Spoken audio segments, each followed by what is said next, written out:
மெல்ல மெல்ல ஆரம்பிக்கலாமா? கட்சிக்காரங்க இயக்கத்துக்கு தலைவரானதுனால தலைவர்னு கூப்பிடுறாங்க. இப்ப இருக்கிற இளைய தலைமுறை என்ன அப்பான்னு அழைக்கிறத கேட்கிறப்பவே ரொம்ப ஆனந்தமா இருக்கு. இவரு அப்பான்னு கூப்பிட்டா என்ன, அண்ணான்னு கூப்பிட்டா என்ன, தலைவரன்னு கூப்பிட்டா என்ன, இந்த அப்பா என்ற உறவு மாறாது. நீங்களும் அப்பா தான் கூப்பிடுவீங்க? ஆமா, நான் அப்பா டாடியும் கூப்பிடணும், டாடியும் கூப்பிடணும். அந்த சொல் என்னுடைய பொறுப்புகளை இன்னும் கூட்டி இருக்குன்னு சொல்லுவேன். அவங்க என்ன பண்றாங்கன்றதே தெரிய மாட்டேன் ஃபர்ஸ்ட். அப்புறம் எப்படி நாங்க அப்பான்னு கூப்பிடுவோம்? நான் இன்னும் தமிழ்நாட்டுக்கு செய்ய வேண்டிய கடமைகள் நிறைய இருக்குன்னு எனக்கு உணர்த்துது. என்னத்தை கொடுத்துக்காரு இலவசம்? இலவச பேருந்து விட்டுருக்காரு மாசம் மாசம். வாயில வந்து இப்ப நான் என்ன உங்கள்ட்ட சொல்றது?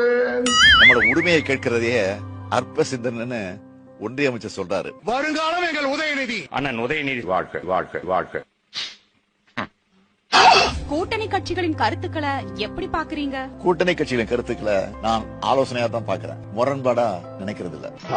ஒரு பொருட்டை ஒரு ஒண்ணு தெரியாது. ரொம்ப சாதாரணமா சொல்றீங்க. ஐயோ ஈழ பிரச்சனை என்ன சிறான் மேட்டராம் பாரு. சோசியல் மீடியாலாம் பாப்பீங்களா? ஓய்வு நேரங்கள்ல பாக்குறது உண்டு. செய்திகளை விட மக்களோட கமெண்ட்ஸ் என்னன்னு பார்ப்பேன்.